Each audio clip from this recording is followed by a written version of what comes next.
say she be a smart Ghana update, so we news updates. I was here from Majua, Echampoma. Honorable Muntala Muhammad, and the Yamashib Journey at the Tamale Central, or Casana Necasa in Afa, yes, COVID-19, never, said he didn't know, or Mampiniba Bontin, Ebeka, said the name I know. So we'll be able to quiet, or say, your testing panel, and I'll be from which Bagan or say a testing panel, making sure, say, COVID-19 and more, no, it be any museum. Now, Sassy come which at all, so now $150. And yeah, walk over near Testonia, any Sani Mano. Nano, and I will Muntala, say, if you crumple or money penny back or Juma, I will Luguchi, education come, and what the two just says, antigen test and near the test around for no crumpuno. Said Nibu Pano, I brought so clutch as a Nibu ding, $15 to $25. As was not Ghana man penny, me a placo $150, Nanyam Classica. Now, no crowd at the end, Yakumpony say, Sir, a Jumani Ninano, not your farm for free, Nuguchi, I know more airports, one more woman, and I know more supposed to among to the Sir or how near Maniano. Now, so Nigerian for no me a deal. No, it is Sicano Sabani, say $10, not yet the actual baby, not just a secret, chichi the Nina. Aqua could Nigerian for no more bank of this can Kubu, a First Atlantic Bank, and I Koguye. Now, no watch I saw on what not say I can maybe a boom, and ye be a free move, a Musicado Dua. Sad time of COVID-19 by $150 and a month for Jotriano.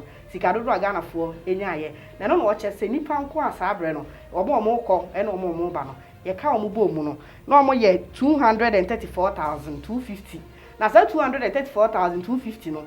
Or cow mubo muno musicum training or cabo mono. Obenya 35 million. $137,500. Not just a young classica. It's an obisa the Sessican, a fahing, Sessican, a hang, and Uncle Danche, IMF DB buyer, Omquibo, a Bank of Ghana, Chester, and Samuel Dawson. Young quite near could see a honorable Muntala Muhammad, Yaba to us. First and foremost, let's talk about the robbery at the Kotoka International Airport. Okay. Why? Who is robbing who at the Kotoka International Airport? Mr. Addo and his gang of people are robbing us. How are they doing that? I'll tell you. What is happening? First and foremost, we have COVID. There was a lockdown.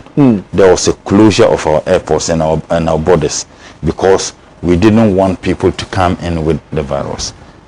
Government said that there were some economic challenges as a result of the lockdown. Meanwhile, COVID was used to go in for a $1 billion loan from the IMF. COVID was used to go in for $100 million from the World Bank.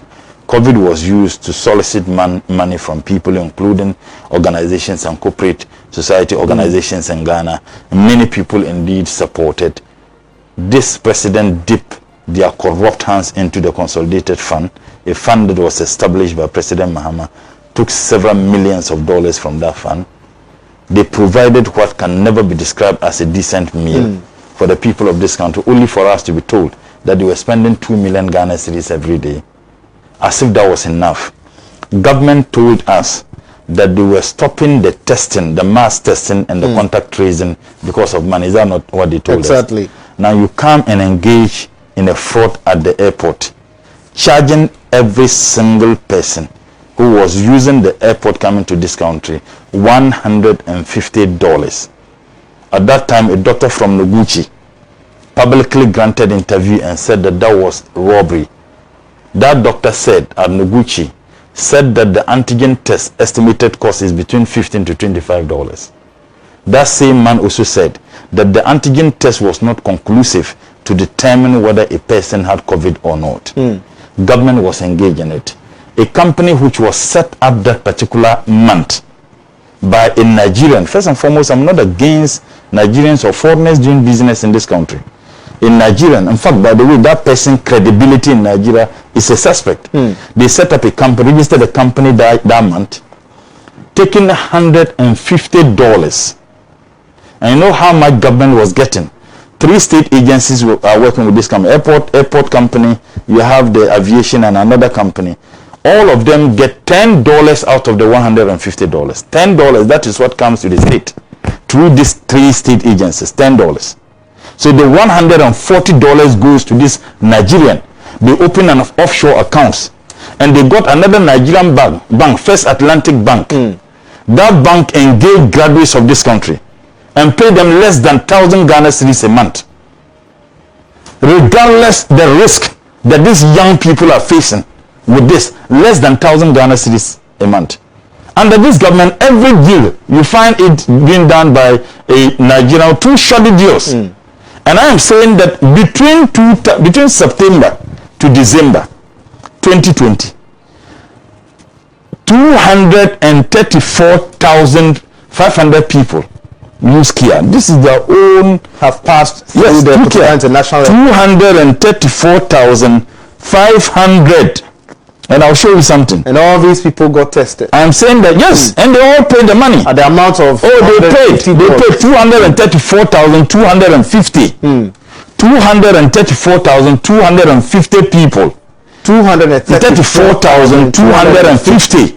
And each through Kotoka Airport. Between September to December.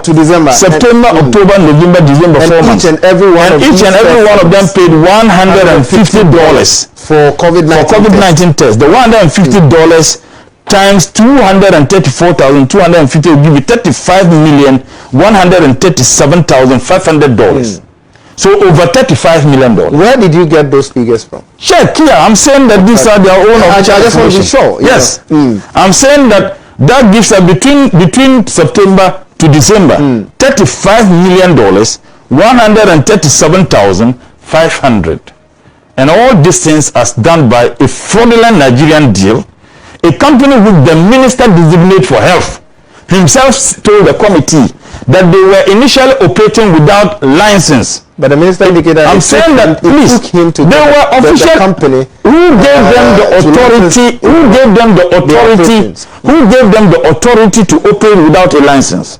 That the Minister of Health at that time didn't know, as himself said. The Minister of Justice and Attorney General designate, who was a deputy minister, said he didn't know. The Minister of Foreign Affairs, who was also the Minister of Foreign Affairs, said he didn't know. There must be some powerful hand somewhere. The only person who knew about it is Mr. Addo. He is the only person, because if you have all these cabinet ministers, but you cannot say boldly that the president. I say, if it is not the president, but who? If you have these ministers all saying, they didn't know, including the Minister of Health. Look, my information is that the Minister of Health was told to stay off. And I am saying that couldn't Noguchi have done this? And you know those operating there? If Noguchi employees are those who are doing the work there, the entire setup won't cost $1 million. Is it the glasses they have provided? Or the antigen test? Okay. Noguchi could have done that. Kolemu could have done that. 37 military hospital could have done that. And if he's so minded to give it to a private entity, Nyaho could have done that. You didn't do that. A fraudulent Nigeria somewhere came. You have given it to that person. Say, open an offshore accounts. Got another Nigerian bank, First Atlantic Bank, engage citizens, graduates of this country, and pay them less than 1,000 Ghana cedis. If this is not robbery, tell me which. I mean, if this is not robbery, then I think that we must find a different definition of what constitutes robbery. For Honorable Muntalan Yeten in Kano, and I Jawabu Budia said a 50 September at the Kofi December 2020. Secretary Day, Ghana man penny any free COVID-19 and I would there to your name. So, you had your comment to train ever best now, so the comments. Abba Jack, COVID-19 on some. Says okay. So, by agent, I apply bill, and so everybody in yeah, they source a small scale for national. Okay. Apply medium scale and honey enterprise. Everybody net there fine. So I just say, by any to as a KBA. Abba. But Kakra can say there are so many allegations against this kind of money. I think the government has to address Ghana for so I just accountability. Young free baby, Embra. Yariano buy no, me dear, me how on say. Yariano a buy no. Ghana for be brave. Yariano. Me no me no Yariano, oh, be that. To the big and I'm boy. Oh, me Gidi, but to the be out doubt it. Because I say, whom pictures be I say, I am out for I be any or more, how move. And recently, me take go interview. lady was so a nurse or the church was saving your own one na how near money or fair winter say no there and I make us say open what TV so na bisa ba hu ni pa bia nya bi e won person will be across sanity but the ntia ma me bisa sa question ni say Ghana for nipa bebre enhu yare no say the city ana numbers na ye hu no as compared to sikasema ye kan ho asem no ama for doubt kakra so what I say ama for doubt kakra and intellectuals ya omunim sika ya e de ba ye ni say the honorable mutale ye hu calculation ya no omwa na ma ye hu sika bi aba so what I say the American nyina ne say kululu bi koso ewo airport ho a chese sika no ebi di bi fa baby a ese wona bo mutala ema yehu na ode etudwa so say ode atudwa yi ye man penyini say o kunyina o ka kosi ye man penyini but o give you figures e no ho yes o give you figures any ade ye man penyini so de ye man say the commander in chief a ye nim say asem na wo kan no kura na asem no so what you say. But if you dig things out, omo subordinate no omo sha ase no na ebe me ye hu say asem na wo kan no kure so what you say ebi say Nigeria dey are working so ho ni nyina ya allegations bi a yes omo ye hu in details say won say the way in interview no kura ebu say where did you get those figures 200 and something thousand is a million is a deal no ye be dey hu say asem na wo kan no kure tem bia me no tena me say say asem a ye no kure ye hu evidence I just asem na wo kan no kure sika asem a ye kan there are so many small scale that you more apply or more nya bi and so minimum penifo bi an kan kwan so mo dide wo sika no so mo nya sika ni bi so what you say aduane e ba ye minimum penifo bi an kan kwan say aduane ni impo one your friend is saying take away kran ka so mo jibi and so mo so aduane no e de koma o mo busuafo okay so on dem e ba che no ndi asem no wo kan no yes wo kan sa asem no na so ontu mu nchine mi hu se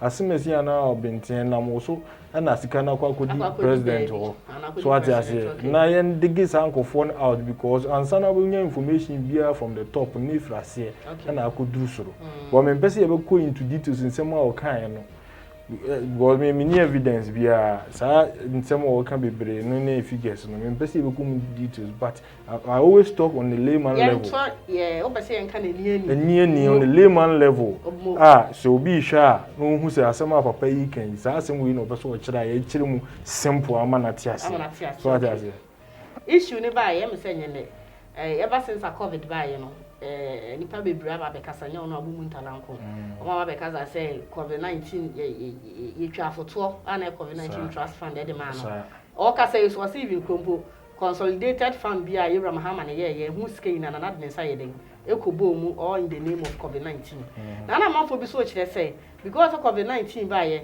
na sa abre na egugu oni emem te say ye nso nka na free ye no mu so free now wo ma hot meal ne sa ne ma no enti no tu o mo de o mu susu say bia sa sika bebrebe no edwumadie sa na wo de ye wo no mo ya adwen sa fa me no mo ya adwen won say me tem bia me gina finfin de nti ama me gina finfin ne say na Addo ma sa no wan hye say COVID-19 sika o mo electricity bill free ni we wan hye say COVID-19 sika okay na da sika bia na de ye so tama COVID-19 ba ye no you asofo a o mo donate ye you institutions o mo donate ye sha ase foforo no so I say what donation bibiem want donation bibiem because there were nothing like concrete accountability to what Akufo donate here.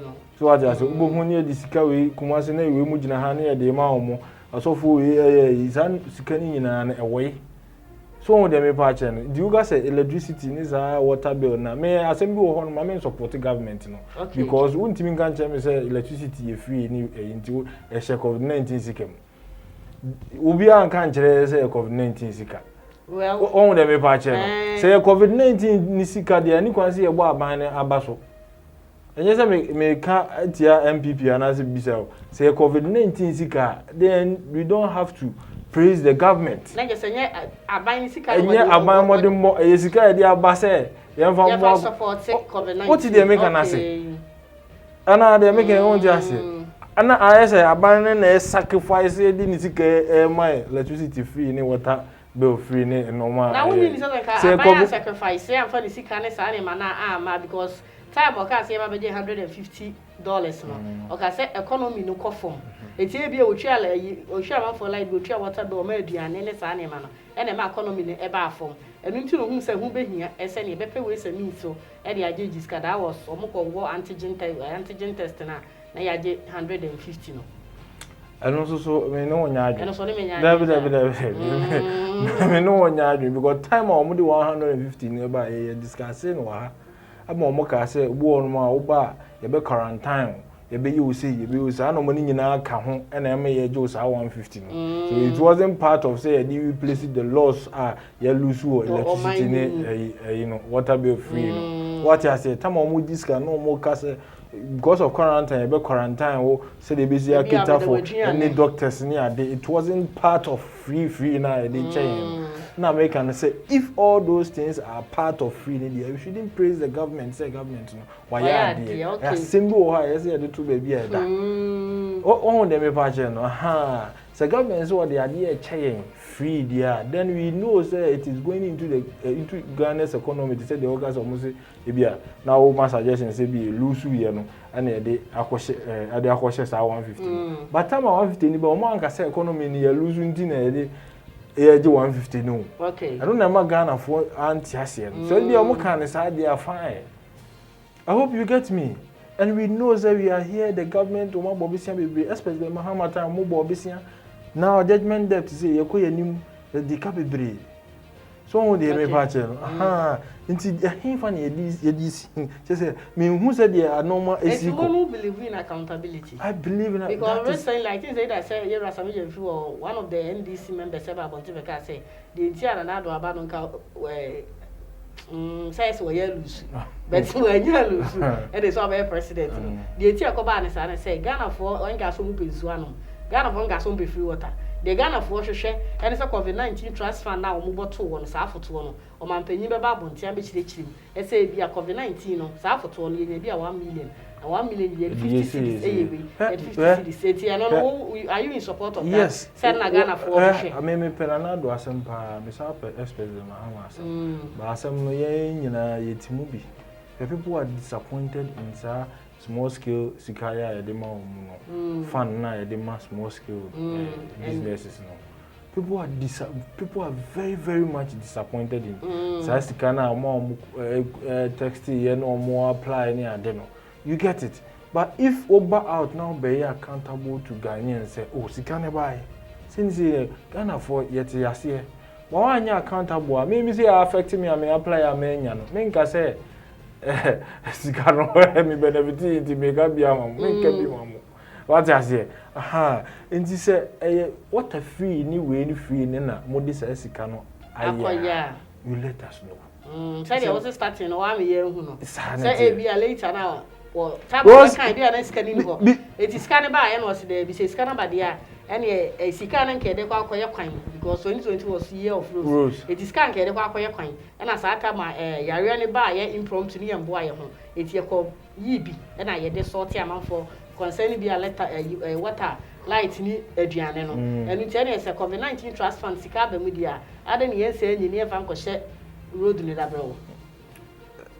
What's the question I mean? Me say what was say starting na we be che light na really free no so time no na says for na ye dey support COVID-19 no na say scanning shade ni ho COVID-19 by masana man for ba be donate and I me say bi o mpanyin so ye na adwen say yare na ba e wo say pay we say me say the solve it is a year of road na say you sika be road ada ni ye mfa sort COVID-19 na later ya fashion it transfer sika de ba ye no so we dey year of oh na we decide we say we dey decide we year of road sika ti wa fashion back me nye hwi ye wa ha and I get fund by and when the fool be a scholarship no the Korenka, even can won't deserve it.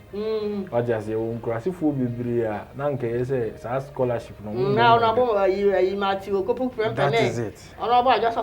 All these things happen in an NDC era. It's in an MVP era and make a cabin. Okay. So what I say.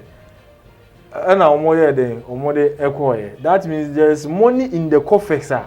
We can benefit. Say, a gang person, what I say, what could you be the police? Oh, they may patch. There are money in coffers. It bet me a benefit. Okay. But I didn't think you accountable to all the money. Now, if you ask the see you get it. Into what you can tell me, say, what a free anyway, free. Now, can somebody who say, COVID sick. And ye de mom water free, said the bear betom. Water free. And I be a woman who say be a road sick and you come sick and akushim. Sanity. Okay. And I want my own. Yes, you him say, oh, what I am with government no air the chain. Meanwhile, it is not true. You get it. In fact, on my board, we have to address it. Said the bear boama. And children ba who say because COVID sika no I sika kese so we having benefits uko America eat your muka boy lockdowns you need your muka so don't you think we can also insuring can free no cry no and on say the music say you never say me NDC no but entisa insuring can free me no me you be the same thing I need you. Now me boy, can you correct? Okay. What would difference be? Me no one can mean say. Sir. Maybe I fear for because I want for the other say what one thing. Okay. Okay. But the American say, Nana do why are there? Okay. Why boy Juma? Mami from Anusi. Why are there? She quite said the was here. I fell potholes near there. Quite be one man can you need Nasan Gombe so more. So what has Nina ye? But Sicadi, young friend Niagro. Tisicasembia as a government accountable with a corresponding to situation at hand, especially with the COVID-19. You also declare so many. How it is going. Okay. No more than near to September COVID-19 fund year amount for Kodistan, amount for Guso apply you. They know say it is there. We were almost anchored. So what I say, now feel I have when your banners are buying that as a good government anymore. So what I say, no boy say you satisfied with it. Okay. That is it. Represent you say COVID-19, you who sick by ye, and one seven, I order Muntala. I say a bayan come and pay me now a bribe with baby, Abemo baby. Sikano the Biaco baby to Omra, now 1 billion Kodi free IMF for the Kodi Free Bank of Ghana consolidated bank just say. Baby or Kodi scanner airport to the MI, one family bonting. Now, oh, me church in Ghana for you, Hontias, you know, Namni jacket, and I say, also, I didn't adventure by you know. If you are also what do I adventure about the couple, within the Ajua, a champuma, Yevesa, a sheer beauty, Macamo.